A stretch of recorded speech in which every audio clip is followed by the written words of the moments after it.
Okay, good morning my dear students. ഇന്ന് നമ്മൾ ഒരു പുതിയ വേർഡ്, അതായത് പുതിയ ഒരു കോൺസെപ്റ്റാണ് പഠിക്കാൻ പോകുന്നത്. That is price discrimination. നിങ്ങൾ ഈ വേർഡ് കേട്ടിട്ടുണ്ടാവും, പക്ഷേ എത്രത്തോളം ഡീപ്പായിട്ട് നിങ്ങൾക്കത് അറിയും എന്നുള്ളത് അറിയില്ല. എന്തായാലും അതിൻ്റെ ഒരു ഡിസ്കഷനാണ് നമ്മളിന്ന് പറയാൻ പോകുന്നത്. പ്രൈസ് ഡിസ്ക്രിമിനേഷനാണ് topic. Okay, price discrimination cannot be done in perfect competition where the individual firm is not able to influence the market supply of the product. This can be done only under monopoly. അപ്പോൾ ഈ പറഞ്ഞ price discrimination എന്താണെന്ന് പറയുന്നതിന് മുൻപേ ഈ ഒരു concept നമുക്ക് adapt ചെയ്യാൻ പറ്റാത്തൊരു എക്കണോമി എന്ന് പറയുന്നത് പെർഫെക്റ്റ് കോമ്പറ്റീഷൻ എക്സിസ്റ്റ് ചെയ്യുന്ന ഒരു മാർക്കറ്റ് കണ്ടീഷനിലാണ്. കാരണം അവിടെ ഒരിക്കലും ഇൻഡിവിജ്വൽസിന് ഒരു പ്രൈസ് തീരുമാനിക്കാനോ അത് ഒരു അഡ്ജസ്റ്റ് ചെയ്യാനോ ഉള്ളൊരു കഴിവ്, അല്ലെങ്കിൽ അതിനുള്ള ഇൻഫ്ലുവൻസ് ചെയ്യാനുള്ളൊരു കഴിവില്ല. ഓക്കെ, അപ്പോൾ അത് കാരണം ഈ ഒരു പ്രൈസ് ഡിസ്ക്രിമിനേഷൻ നമുക്ക് അപ്ലൈ ചെയ്യാൻ പറ്റാവുന്നൊരു എക്കണോമി എന്ന് പറയുന്നത് എന്താണ്? ഇപ്പോൾ മൊണോപ്പൊളിയിൽ മാത്രമാണ് നമുക്ക് ഈ പ്രൈസ് ഡിസ്ക്രിമിനേഷൻ അഡാപ്റ്റ് ചെയ്യാൻ പറ്റുള്ളൂ. ഓക്കെ, ഇനി എന്താണ് മീനിങ് ഓഫ് പ്രൈസ് ഡിസ്ക്രിമിനേഷൻ നോക്കാം. The monopolist is the only producer in the market. He has a control over the supply of the product, but virtue of his monopoly power, he is able to charge different prices from different customers for the same product. This is known as price discrimination. അപ്പോൾ നമ്മൾ already ഈ പറഞ്ഞ monopoly market discuss ചെയ്യുന്ന സമയത്ത് പറഞ്ഞിട്ടുണ്ട്. Monopoly പറഞ്ഞു കഴിഞ്ഞിട്ടുണ്ടെങ്കിൽ അവിടെ എന്താണ്, ഒരു സിംഗിൾ പ്രൊഡ്യൂസറും സെല്ലറും മാത്രമേ ഉണ്ടാവുള്ളൂ. He have the control over the price adjust ചെയ്യാനുള്ള എല്ലാ കൺട്രോളും ആ ഒരു സിംഗിൾ സെല്ലറിൽ നിക്ഷിപ്തമായിരിക്കും, അല്ലേ? അപ്പോൾ ഇവിടെ പറയുന്നുണ്ട് ഈ ഒരു പ്രൈസ് ഡിസ്ക്രിമിനേഷൻ എന്ന് പറഞ്ഞു കഴിഞ്ഞാൽ സെയിം പ്രോഡക്റ്റിന് ഡിഫറെൻറ്റ് കസ്റ്റമേഴ്സിൻ്റെ അടുത്തുനിന്ന് ഡിഫറെൻറ്റ് പ്രൈസ് ചാർജ് ചെയ്യുന്ന ഒരു പ്രൊസീജിയറാണ് പ്രൈസ് ഡിസ്ക്രിമിനേഷൻ. ഓക്കെ, അപ്പോൾ different prices from different customers for the same product, അതാണ് price discrimination. This is known as price discrimination. Thus price discrimination is the act of selling the same product at different prices to different buyers during the same period of time. അപ്പോൾ same period of ടൈമിൽ different same product തന്നെ different പ്രൈസസിൽ different ബയേഴ്സിന് sell ചെയ്യുന്ന പ്രൊസീജിയറാണ് ഈ price discrimination. Okay, in short, charging different prices for the same product is called price discrimination. അപ്പോൾ നമുക്ക് ഷോർട്ടായിട്ട് പറയാൻ പറ്റും എന്താണ്, ഡിഫറെൻറ്റ് പ്രൈസസ് സെയിം പ്രോഡക്റ്റിൽ ചാർജ് ചെയ്യുന്ന ഒരു പ്രൊസീജിയറാണ് price discrimination. By discriminating the prices a monopolist can maximise his profit. അപ്പോൾ ഈ പറഞ്ഞ രീതിയിൽ പ്രൈസ് ഡിസ്ക്രിമിനേറ്റ് ചെയ്യുന്ന സമയത്ത് ഒരു മോണോപ്പൊളിസ്റ്റിക്കിന് എന്ത് ചെയ്യാൻ പറ്റും, അദ്ദേഹത്തിന് കൂടുതൽ അദ്ദേഹത്തിൻ്റെ പ്രോഫിറ്റ് മാക്സിമൈസ് ചെയ്യാൻ പറ്റും.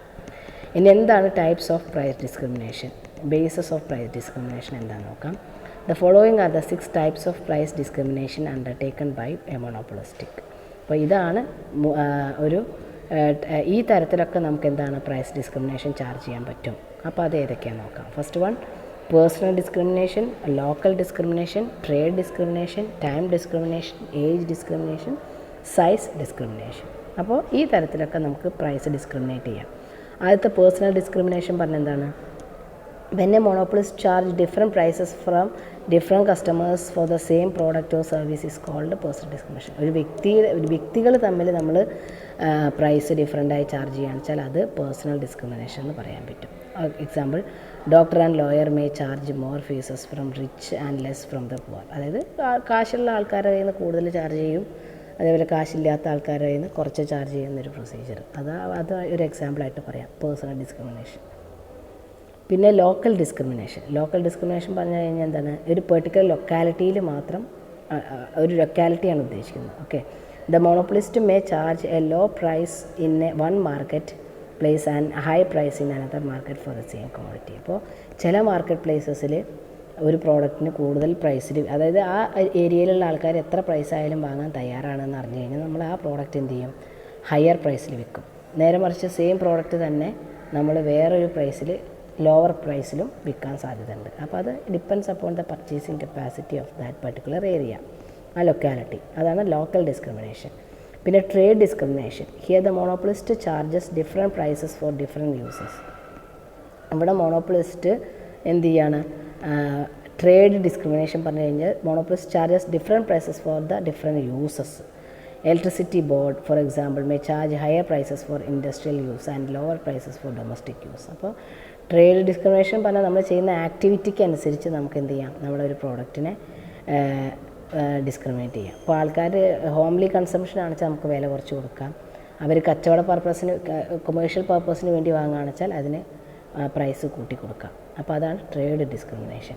ഇനി ടൈം ഡിസ്ക്രിമിനേഷൻ പറയുന്നുണ്ട്. Here the price of the same quantity differs at different times. For example telegraph and telephone rates during night are less than during day times. അപ്പോൾ നോക്കിയൊക്കെ ഇപ്പോൾ നമ്മൾ കോൾ ചാർജസ് ഒക്കെ പറയില്ലേ, എന്താ നൈറ്റിൽ 10 മണി മുതൽ 12 മണി വരെ ഫ്രീ കോൾ തരുന്നു. അതേപോലെ തന്നെ അതൊക്കെ ടൈം ഡിസ്ക്രിമിനേഷനാണ്. ഒരു പർട്ടിക്കുലർ ടൈമിൽ അതൊക്കെ നമ്മുടെ എന്താ പറയുക, ബിസിനസ് ട്രിക്ക് അനുസരിച്ച് നമുക്ക് ആ ടൈം ഡിസ്ക്രിമിനേഷൻ പറയാം. ഓക്കെ, അപ്പോൾ ഒരു പർട്ടിക്കുലർ ടൈമിൽ സെയിം പ്രോഡക്റ്റിന് തന്നെ ഡിഫറെൻറ്റ് പ്രൈസസ് ചാർജ് ചെയ്യും. ഓക്കെ, പിന്നെ age discrimination. If the discrimination is on the basis of age it is called age discrimination. For example railways and transport companies charge half rates for children below 12 years. അപ്പോൾ cinema തിയേറ്ററിലും അവിടെയൊക്കെ പറയില്ലേ, ചെറിയ കുട്ടികൾക്ക് ഇത്ര fees. അതായത് പാർക്കിൽ പോകുന്ന സമയത്ത്, എവിടെയെങ്കിലും ഒരു റൈഡ് അല്ലേ, എന്താ ഹോളിഡേ റൈഡിനൊക്കെ പോകുന്ന സമയത്ത്, അപ്പോൾ അവിടെയൊക്കെ ഇത്ര വയസ്സ് വരെയുള്ള ആൾക്കാർക്ക് ഇത്ര ടിക്കറ്റ് ഇത്രയും കൺസെഷൻ ഉണ്ടെന്നൊക്കെ പറയും. അപ്പോൾ അതൊക്കെ ഒരു ഏജ് ഡിസ്ക്രിമിനേഷനാണ്. ഓക്കെ, പിന്നെ size discrimination. On the basis of the volume of transaction different rates may be charged. For example, price in the retail market is higher than price in the wholesale market. അപ്പോൾ അത് ബൾക്കായിട്ട് സാധനങ്ങൾ വാങ്ങുന്ന ആൾക്കാർക്ക് നമ്മൾ reduction കൊടുക്കുക, അതേപോലെ കുറച്ച് വാങ്ങുന്ന ആൾക്കാർക്ക് അത്ര വലിയ റിഡക്ഷൻ കൊടുക്കാതിരിക്കുക. അപ്പോൾ അതൊക്കെ എന്താണ്, സൈസ് ക്വാണ്ടിറ്റി അനുസരിച്ച് നമുക്ക് എന്ത് ചെയ്യാം, പ്രൈസ് കൂട്ടിയും കുറച്ചൊക്കെ നമുക്ക് എന്ത് ചെയ്യാം, വിൽക്കാം. Okay, so these are the types of price discrimination. Okay.